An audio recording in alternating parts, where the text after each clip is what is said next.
Fit in 10 Nation, it is day 36 of the Fit in 10 Challenge.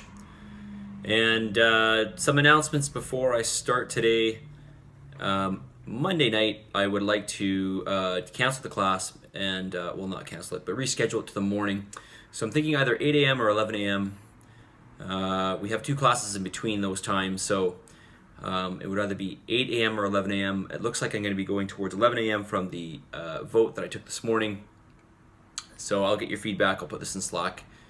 Let me know, or maybe we want to do it a different night. I could maybe run it on Tuesday or Wednesday night or something. We could do it earlier, perhaps. Wednesday at 5 p.m. is an option. I don't know if that's too early for you guys. Okay, I'll put it out in Slack and you let me know.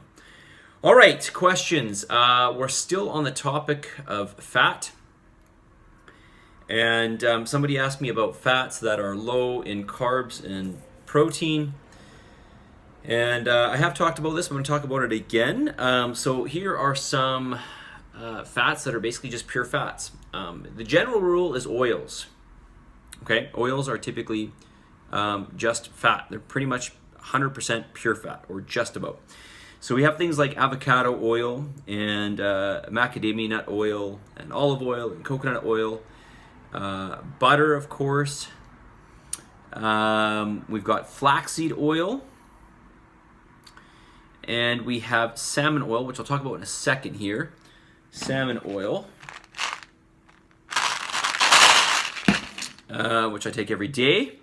But, I want to encourage you to have, real sources of fat, preferably. So things like, raw nuts and avocados and egg yolks and real wild red meat and wild salmon. These are all great sources of fat. The reason why I say wild red meat is because red meat will be higher in omega-3 fatty acids. Okay. If you're looking at things like canola oil and soy-based oils, and corn oil, these are often genetically modified, which, to be honest with you, I don't know if that's a big deal. They do get vilified for being genetically modified, and a big no-no. I don't really know. We've been genetically modifying foods for hundreds of years. Maybe not in a lab, but we've been doing it, I guess you could say more organically, but we're still genetically modifying. Doesn't matter how you do it, it's still genetic modification. So I'm not really sure if I buy into the whole GMO thing. Maybe it is bad. I don't know. Okay, I don't know. I haven't seen the evidence for it. So, but you may want to keep that in mind. Okay, so things like canola oil, soybean oil, I should say, and corn oil. Probably want to stay away from. I'm also not super big on these healthy fats and non-healthy fats. Saturated fat's been often vilified as a bad fat. Again, I don't see the evidence for it.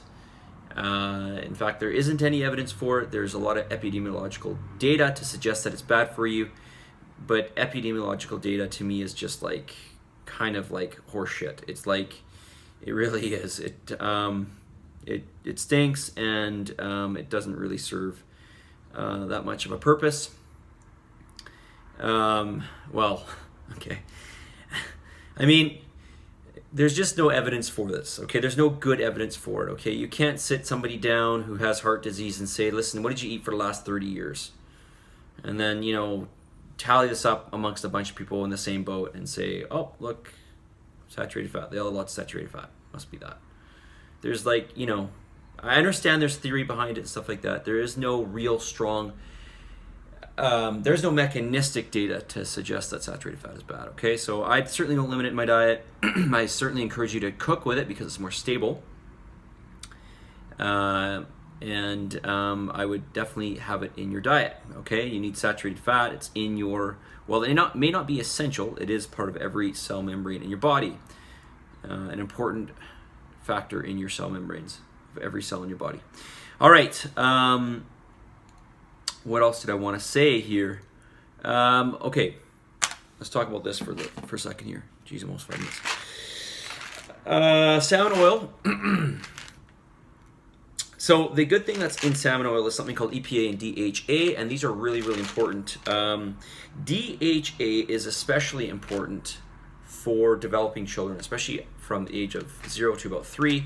Brain development, central nervous system development, eye development, you need to make sure you get DHA. And the EPA becomes a little bit more important after about the age of 3 years old, and really, really important still in cognitive development, and things like helping you to lessen your chances of developing allergies or skin conditions, and neurological diseases, Parkinson's, Alzheimer's, these types of things.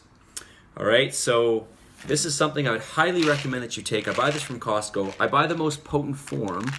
When we do our Costco shop next weekend, I will talk about this a bit more. But you want to make sure you get potent amounts of DHA and EPA. I take about 10 of these per day. Okay, so another form of fat that you should get. Now, FYI, if you buy wild meat and wild salmon, you're going to get more good sources of omega-3, so you're going to get more natural sources of the stuff I just talked about. Okay? All right, that's also an argument for, I think, development of the brain, right? Our brains really developed, I think... I'm throwing out some knowledge here that may not be entirely accurate, but I think somewhere around 150,000 years ago, our brains really developed a lot more, and it's thought that we started to eat a lot more of marine life, which had a lot more of this, and would explain why perhaps our brains developed to a much greater degree. Don't know if it's true. Of course, don't know if we'll ever know if it's true, but that's a theory that's out there. Okay.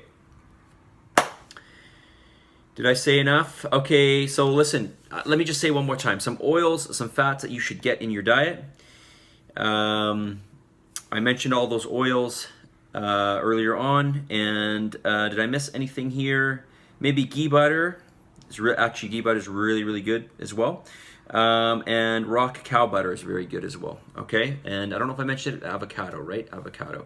But if you're looking again for low-carb sources of fats, you want to stick with your oils. Your oils are generally, okay, with the exception of if you're weary of GMO, stay away from corn, soybean, and canola oil, okay? All right, message of the day. Where's my message of the day? My message of the day is this. It's a little bit of a long one. Hear me out. The day you plant the seed is not the day you eat the fruit. Be patient, be humble. Keep moving forward and know that all this hard work, putting in, day out, will produce the results you've been looking for. Your time is coming. Do not give up.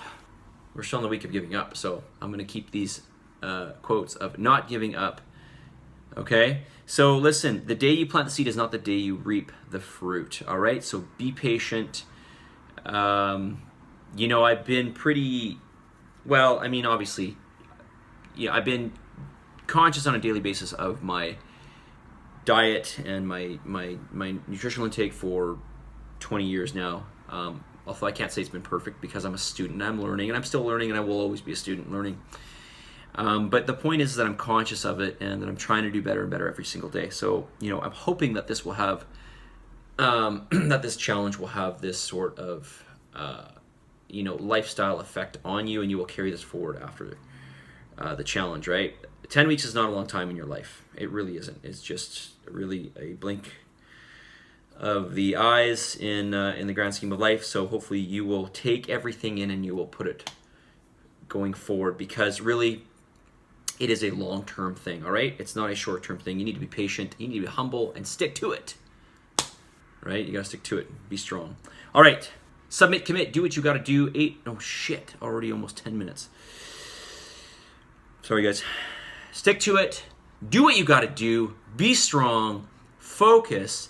Day in, day out. That's where you make your progress. It's about consistency and persistency.